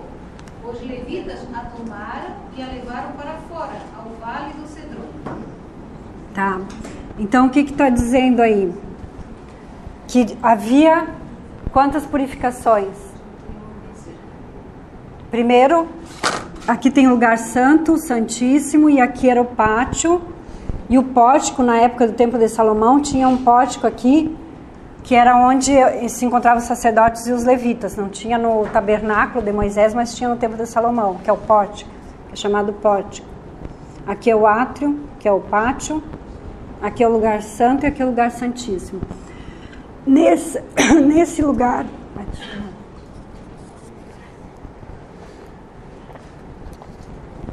No lugar santo e no lugar santíssimo, os levitas podiam entrar? Não. Quem que entrava? Sacerdotes. Só os sacerdotes. Então a limpeza do santuário aqui só podia ser feita por quem? Aqui o sumo sacerdote e aqui o sacerdote. Na verdade o sumo sacerdote era sacerdote, só que naquele dia da expiação ele podia entrar aqui. E aqui os levitas faziam a limpeza do resto do santuário. Então, o sumo sacerdote ia lá, limpava, trazia, entregava aqui para os levitas, que diz aí, que levavam para o Vale do Cedron. Então, haviam duas classes que faziam a purificação do templo, sacerdotes e levitas. Eu vou propor para vocês, também tem um outro estudo, mas eu vou propor que na Igreja Adventista do Sétimo Dia, que é a Igreja de Deus, que é a menina dos olhos de Deus, existem duas classes, sacerdotes e levitas. Que os sacerdotes vão começar a entender a mensagem e depois eles vão passar para os levitas. Que vai ter um tempo de fechamento da porta da graça para os sacerdotes e vai ter um tempo de fechamento da graça para os levitas. E depois para os trabalhadores da 11ª hora. Vamos ver isso na parábola da vinha. Trabalhadores da vinha, né? Mateus 20.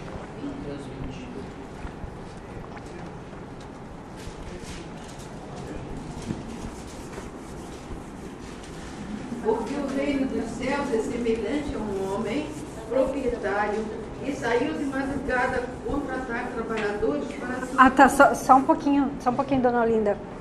Vocês sabem como é que é dia e noite para... Dia e tarde, dia e manhã para... Não, peraí, como é que é o dia? Tarde e manhã para os judeus? Assim. Em Gênesis nós temos tarde e manhã, primeiro dia, tarde e manhã, segundo dia. A tarde para os judeus era dividida em 3 vigílias de 4 horas. Começava no pôr do sol, às 18. Aqui tinha 19, 20, 21, 22, até as 22 horas era a primeira vigília. É amanhã, não é tarde? Tarde. É tarde e manhã. 18 horas, pôr do sol, começava o dia. Isso aqui tudo é dia. O dia para Deus começa às 18 horas do pôr do sol, que é a primeira vigília, vai até às 22 horas. Isso é os judeus, né? Que é o povo de Deus. A segunda vigília começa às 22 e vai até às 2 da manhã. A terceira vigília começa às 2 da manhã e vai até às 6. Então a tarde era dividida em 3 vigílias. Isso aqui era a parte escura, que era a tarde, a noite. A noite para nós, mas era a tarde para eles. A manhã era dividida em primeira hora, segunda hora, terceira, quarta, quinta, sexta, e ia até a 11ª hora, que era às 5 horas da tarde, às 17. Começava às 7, porque aqui terminava à tarde. Amanhã começava às 7, que era a primeira hora. Na segunda hora era às 8, e assim sucessivamente. Eu vou pôr aqui. 9 era a terceira hora, 10, 11, 12 era a sexta, 11, 12, 2, 14, 15 horas era a nona e 17 horas era a 11ª. Lembra que Jesus foi crucificado na terceira hora, o dia se tornou noite na sexta hora e na nona hora ele clamou e morreu, tá? Então isso aqui era como era que eles dividiam. Agora a gente vai entender como é que é essa parábola da vinha. Aqui tá entendido tudo? Qualquer coisa pode perguntar, tá?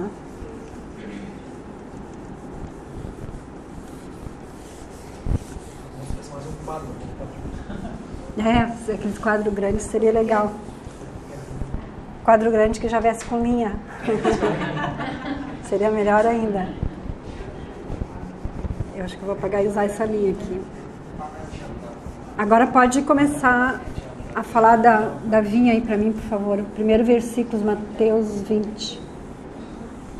Porque o reino dos céus é semelhante a um homem proprietário que saiu de madrugada a contratar trabalhadores para a sua vinha. Ajustou com os trabalhadores o salário de 1 denário por dia. Só um pouquinho, dona Olinda, só um pouquinho. Tá, então o reino dos céus está dizendo que é como sai o proprietário e na madrugada que ele sai, não é a madrugada? É. Qual é a madrugada para é cedo da hora, qual é? 7 horas. Às 7 horas, a primeira hora da manhã. Tá, pode continuar. Ajustou com os trabalhadores o salário de 1 denário por dia e mandou-os para a sua vinha. Cerca da hora terceira, saiu e viu que estavam outros ociosos na praça. A hora terceira. Qual é a hora terceira? 9 horas da manhã. E disse-lhe: ide também vós para a vinha, dar-vos-ei o que for justo. E eles foram. Outra vez saiu cerca da hora sexta e da nona e fez o mesmo. Olha, prestem bem atenção que a sexta e a nona ele fala junto, está no mesmo versículo. A sexta e a nona. Igualmente, cerca da hora 1/10, saiu e achou outros que lá estavam, e perguntou-lhes: por que estáis aqui ociosos todo dia? Responderam-lhe eles: porque ninguém nos contratou. Disse-lhes ele: ide também vós para a vinha. Tá. Não, tá bom assim. Então ele sai na primeira hora, pega trabalhador na terceira, na sexta, na nona e na 11ª.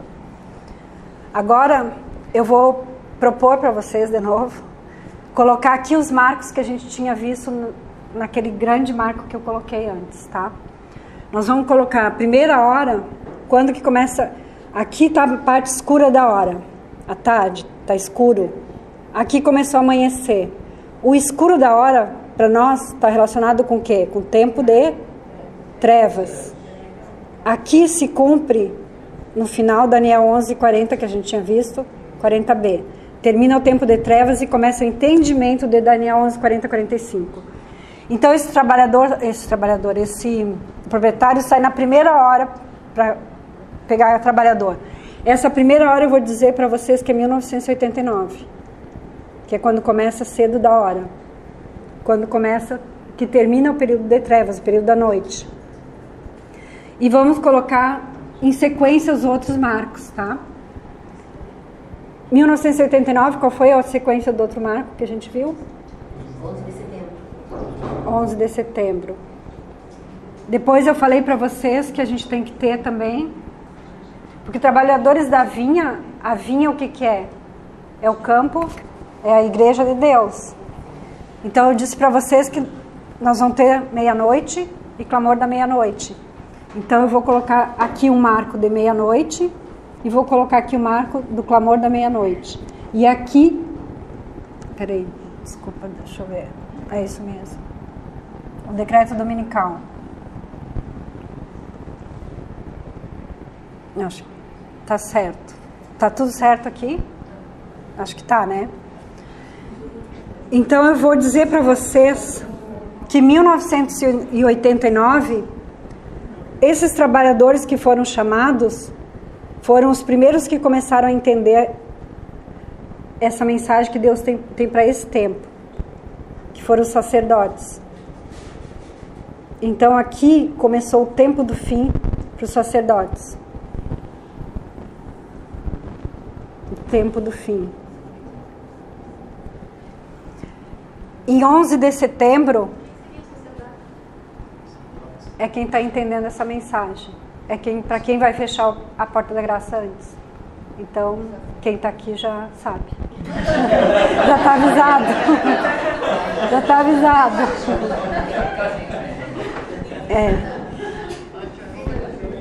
Mas também vai ter, nossa, as bênçãos que Deus tem prometido para derramar também.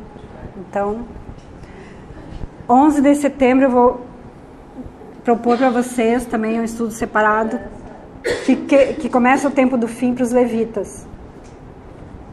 Porque aqui se começou a entender a mensagem de uma forma muito lenta. Daniel 11:40, 45, linha sobre linha, foi muito devagar. Quando chegou, que começou a se entender 11 de setembro, a igreja adventista como um todo começou o rebuliço. Por quê? Porque os levitas começaram a entender. Os levitas são os outros trabalhadores. E o tempo do fim para os trabalhadores da 11ª hora vai começar aqui, depois eu explico por quê. Aqui, trabalhadores da 11ª hora. Os sacerdotes, eles começam aqui, e depois a gente vai ver que à meia-noite, se a gente colocar aqui, ó, essa aqui é a chegada da primeira mensagem, certo? 1989. Aqui a gente viu que é o quê? O fortalecimento da primeira e a chegada da segunda. Aqui vai ser o quê? A próxima? O fortalecimento da segunda e a chegada da terceira. O fortalecimento da segunda e a chegada da terceira. Só que acontece que aqui ele não põe no mesmo versículo a 6ª e a 9ª hora. Por quê? Porque aqui ele chamou sacerdote, chamou levita, e aqui ele vai ter que unir para formar a igreja triunfante. Aqui vai estar a igreja triunfante formada.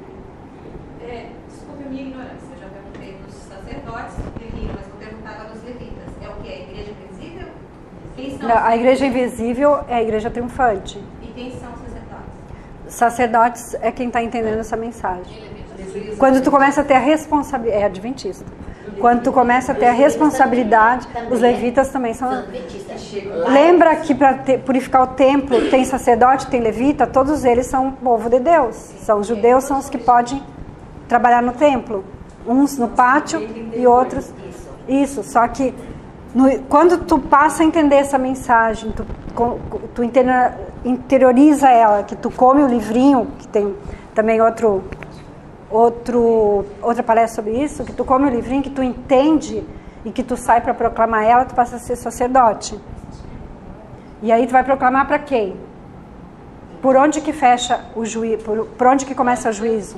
Pela casa de Deus. Então, para quem que tu tem a obrigação de falar isso, que vai se fechar a porta da graça? Agora eu entendi. Então, alguns poucos vão estar recebendo as poucas gotas da chuva. Exatamente.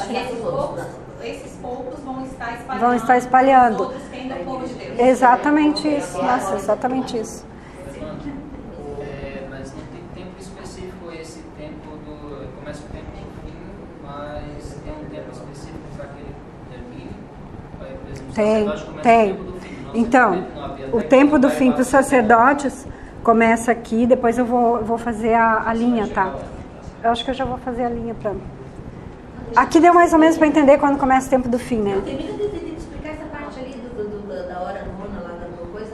Como é explicar? É que essa 6ª e a hora nona é o atamento. É quando os levitas e os sacerdotes são chamados. Especificamente na história, a gente está antes da meia-noite. A gente está aqui, a gente está bem aqui. Mas é que ali nós já estamos no clamor da meia-noite. Por isso que eu estou dizendo. Não, a gente está aqui. Ah, tá. É que você botou junto ali e dentro pedir. Não, é que aqui vai ser atado, mas ninguém foi atado ainda. Aqui a gente não sabe ainda quem é. Quer dizer, Deus ainda não selou, ou talvez esteja selando, a gente não sabe, não sei.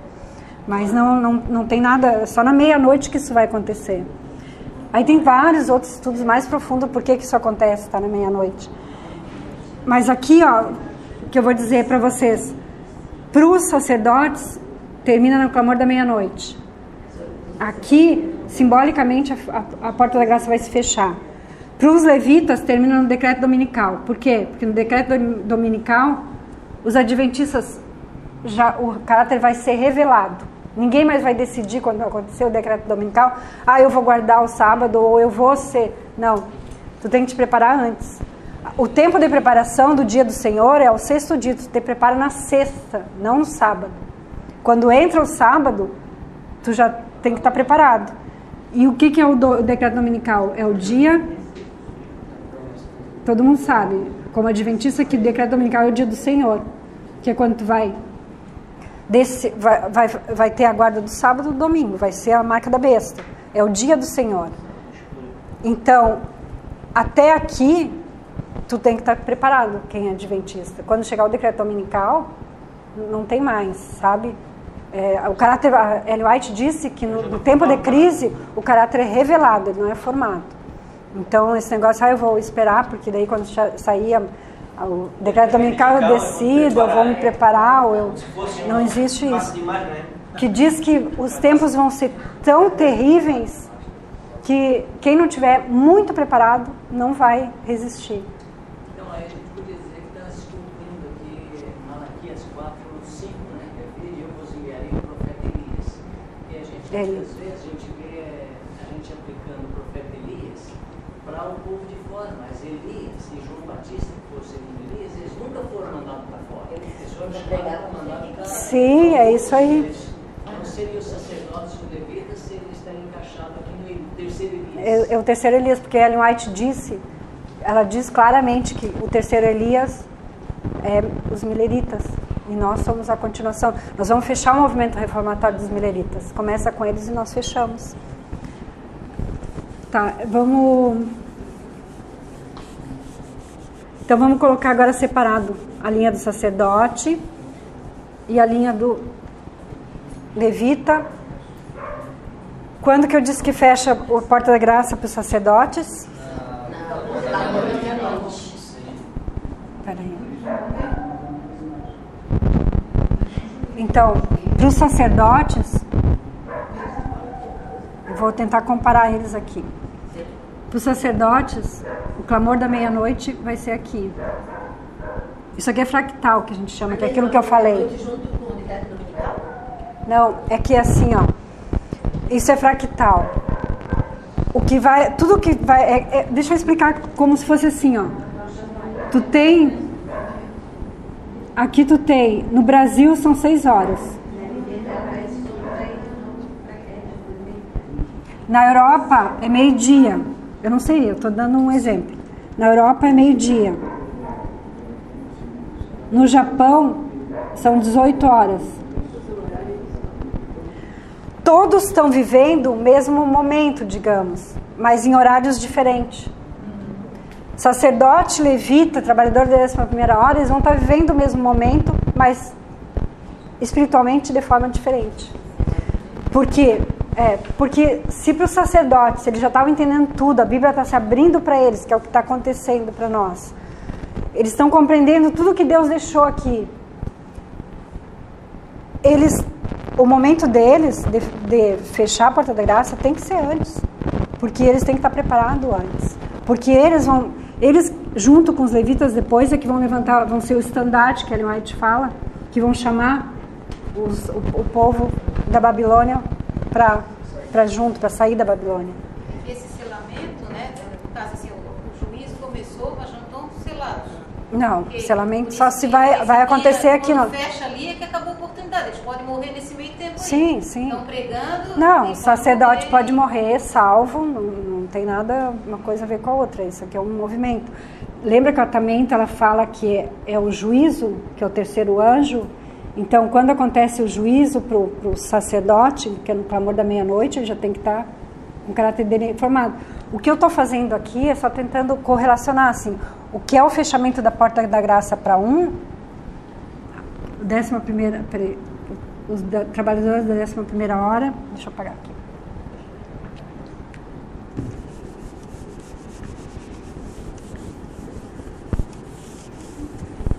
O fechamento da porta da graça para eles é aqui, mas eles começam a entender a mensagem aqui, tá? E aqui é que fecha a porta da graça, aqui fecha para os adventistas. Então, se eu falei que para os sacerdotes fecha antes, o que eu vou colocar, quando que é o fechamento da porta da graça para os sacerdotes? É aqui. Só que num momento diferente, que é para os trabalhadores da 11ª hora, vai ser no clamor da meia-noite. Eu sei que isso aqui é meio confuso, mas depois, com o tempo, vocês vão conseguir entender que Deus mostra as coisas assim através de fractais, como ele mostra na primeira mensagem angélica. Se o fechamento da porta da graça é o clamor da meia-noite, o que vem antes do clamor da meia-noite? A meia-noite. E antes da meia-noite, o 11 de setembro. E antes do 11 de setembro, 1989. Para os levitas.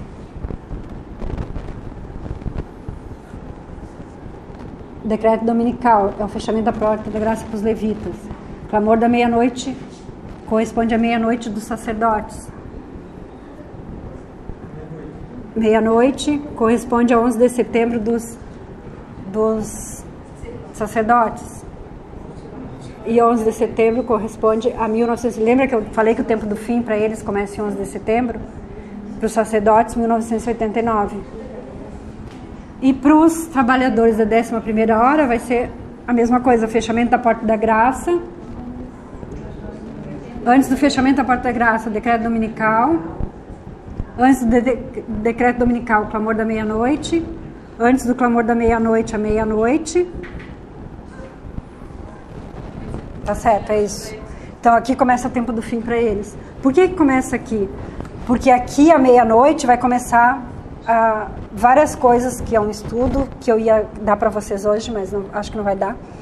Que é a perseguição aos que estão nessa mensagem, que a visão Mará e Maré, que tu vai conseguir ter o caráter de Cristo, que também é um outro estudo.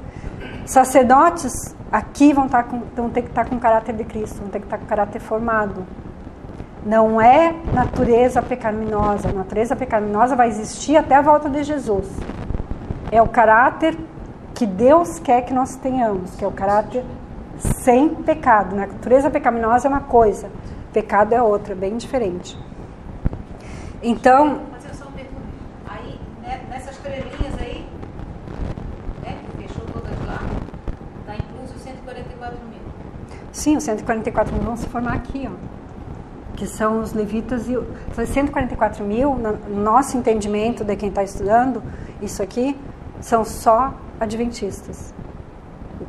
Os trabalhadores da 11ª é os que creem nas 3 mensagens angélicas, que estão estudando, que vão ser os levitas e os sacerdotes, que vão se unir, que as duas varas que se unem e formam a igreja triunfante, que são 144 mil. Aí já está a igreja invisível, já está ali. A igreja invisível é a igreja triunfante. Não, sim, mas os de fora já vieram.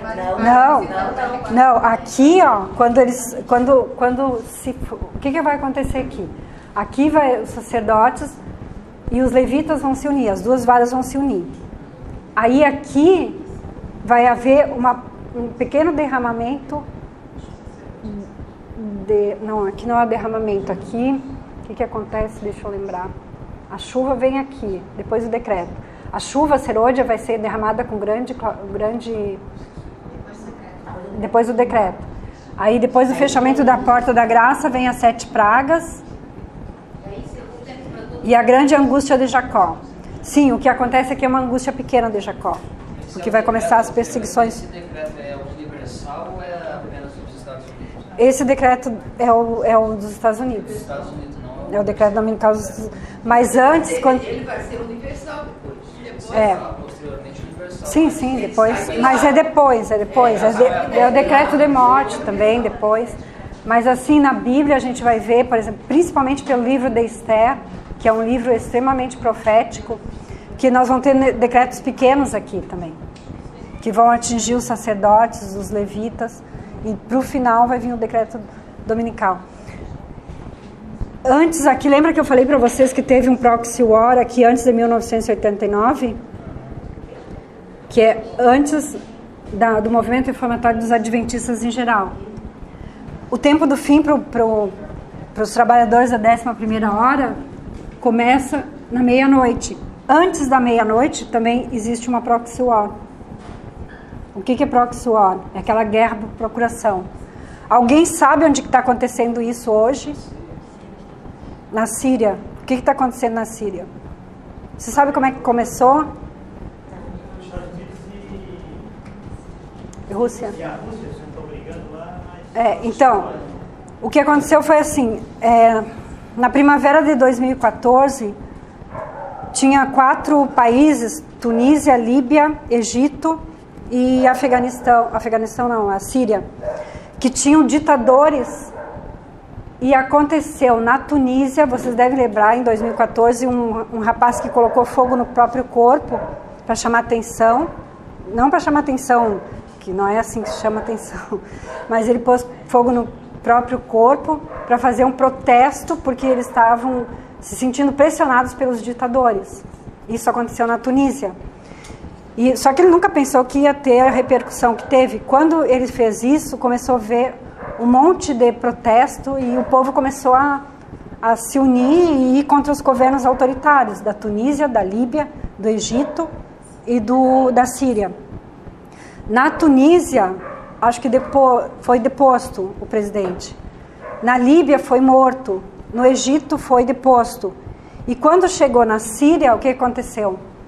O presidente foi com violência contra os manifestantes, tudo, e em 2015 foi fortalecido pela Rússia. E a Rússia começou a apoiar a Síria. Hoje a Rússia apoia a Síria, assim como o Irã. Por quê? Porque o governo da Síria, ele é, sabe, sunita e xiita, sabe, né? Então, o governo da Síria é xiita. E o Irã totalmente xiita também.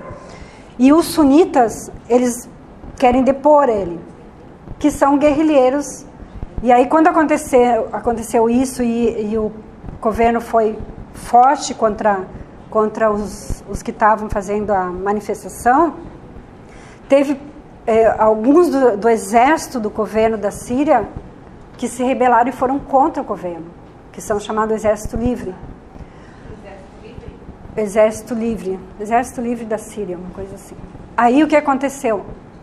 Os Estados Unidos começou a entrar. E o que os Estados Unidos começou a fazer?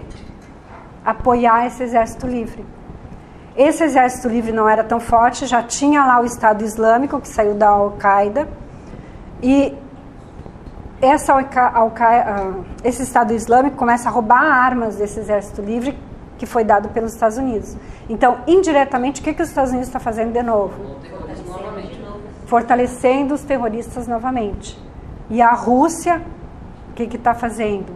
Está indo a favor do governo novamente. Vocês veem como está se repetindo? Deus ilustra o fim pelo princípio. Está vendo isso aqui. Vai ter a revanche, né? Que a gente sabe que vai ter. Então, aí o que vai acontecer? Aí é um outro estudo. Senão a gente vai na meia-noite. Pois é. Não, porque eles sabem. Eu queria passar hoje com detalhes, mas já tem muita... Não, mas tudo bem. Porque assim, ó... Assim pra, né? Tudo de uma vez só? Senão dá muita confusão. Na próxima vez a gente nem volta. É porque... É verdade. Tem que deixar sede para fazer o próximo estudo.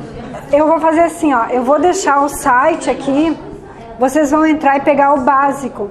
Porque daí na próxima vez a gente vai entrar mais profundo na meia-noite. Porque a meia-noite está relacionado com Daniel 11, 10, 11, 11, 11, 12, 11, 13, 11, 14, até 11, 16, que é o decreto dominical. Daniel 11, 16. E a gente daí vai entender muito bem o que é meia-noite, o que vai acontecer.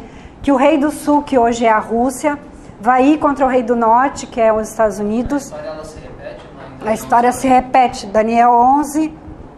Aqui é Daniel 11:11. A Rússia é o rei do sul. Em Daniel 11:11, se vocês forem estudar, a gente já está estudando, que Deus mostrou que... Vamos só dar uma olhada aqui. Por que eu estou falando de Daniel 11:11, tá? Porque todo mundo diz, mas o Daniel 11:11 é literal. É literal, mas é espiritual também, tá? O nome do site, eu vou pôr aqui, ó. É avozdesião.org. Tem estudos bem profundos, bem mais profundos sobre isso, que é no outro site, que é o site O Livrinho. O livrinho.com. É o livrinho ou o livrinho? É livrinho. Livrinho só, né? Livrinho.com. Sim, mas é que daí tu entra no site e ele direciona. Mas tem no YouTube. Então aqui, ó, esse aqui, eles têm um estudo mais profundo sobre isso. Esse que eu tô dando é básico, tá na Voz de Sião. Para quem quer começar, começa aqui. Depois vai para cá. Porque daí tem estudos dos presidentes, dos últimos presidentes dos Estados Unidos, tem várias coisas, tá? Querido Deus e Pai que está no céu, santificado seja o teu nome. Amém. Estamos muito felizes, Senhor, por estarmos estudando a tua palavra. Amém. Te agradecemos, Senhor, que o Espírito Santo esteja tocando nossos corações, para que a gente possa compreender essa mensagem e se preparar, Senhor, para a volta de Jesus. Amém. Te agradecemos por tudo, pedimos que tu nos acompanhe agora nessa semana que se iniciou, que tu possa, Senhor, estar conosco a cada dia, que não seja só aqui que a gente esteja estudando, mas em nossos lares, que a gente possa dar continuidade, estudar e pesquisar a tua palavra. Amém. Essas bênçãos nós te pedimos e te agradecemos no doce nome de Jesus. Amém. Amém.